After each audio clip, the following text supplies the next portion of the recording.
Alright, Brainiacs, buckle up because it's about to get funky. Name's Hugo the Honey Badger, buzzing and ready, paws pumped, tail thumping. Let's pounce on today's mind blower. The mysterious knots that tell stories. Sounds like a riddle from a jungle wizard, right? But nope, it's a real thing, and it's not joking around. This is nuts. Today's treasure, the Quipu, also called Quipu, from the high Andes, home turf of the Inca. Picture a thick main cord like a vine with lots of little cords hanging down like roots, and on those cords, knots. Not just any knots, smart knots. Materials first, because a honey badger loves good gear. Quipus are made from cotton or camelid fibers like alpaca and llama, soft, strong, and twisty. Some Quipus even hooked onto wooden bars, and a few carried tiny objects like dried potatoes or beans as tags. Portable ledgers, but like cooler. Here's how the brainy knot code works. Numbers live in places along a cord. Here, the one's place hangs closest to the free end, with tens above that and hundreds higher up. Overhand knots count the big stuff like tens and hundreds. Long knots with multiple loops do the ones from 2 to 9, while a special figure 8 knot stands for 1. A few chords even show a rare extra twist called the EE knot. Perfectly perplexing, but totally tidy. A 0 is the coolest ninja of all. How do you show 0 on a string? Simple. Leave that spot empty. No knot means 0, like a tiny pause in music that still counts the beat. Hakuna Matata, math style. Quipus did big jobs in the Inca Empire. Chords tracked taxes called mita, counted people for the census, and listed crops, llamas, soldiers, and calendar cycles. Some had only a few chords for a village, others had hundreds or even thousands for whole provinces. That's a pocket-sized spreadsheet jungle, tail-wagging turbo data. And get a load of this, folks. One chord can store several numbers in a row with little spaces like commas. Many Quipus even hid checkups inside. A chord that sums the next bunch of chords, and sometimes a sum of sums.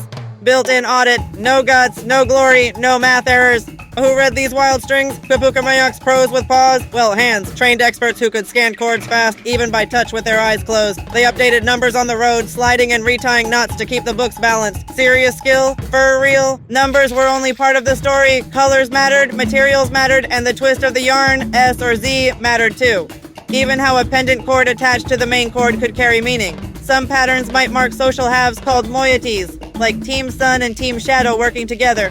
A few Quipus begin with a trio of figure 8 knots that might be a header, maybe a place name tag or topic marker.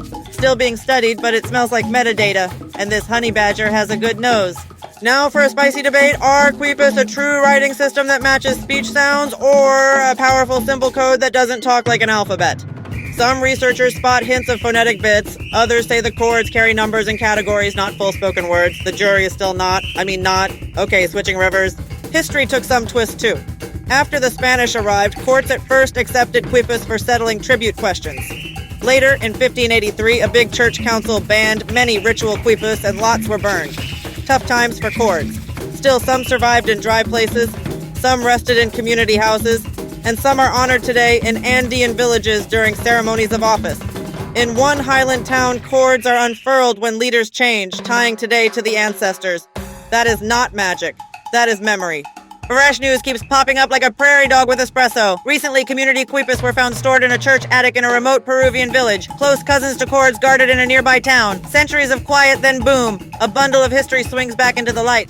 Speaking of wild stuff, check this out. Museums and labs today catalog Quipus and compare patterns, building a giant shared database of strings. Teamwork makes the tangle work.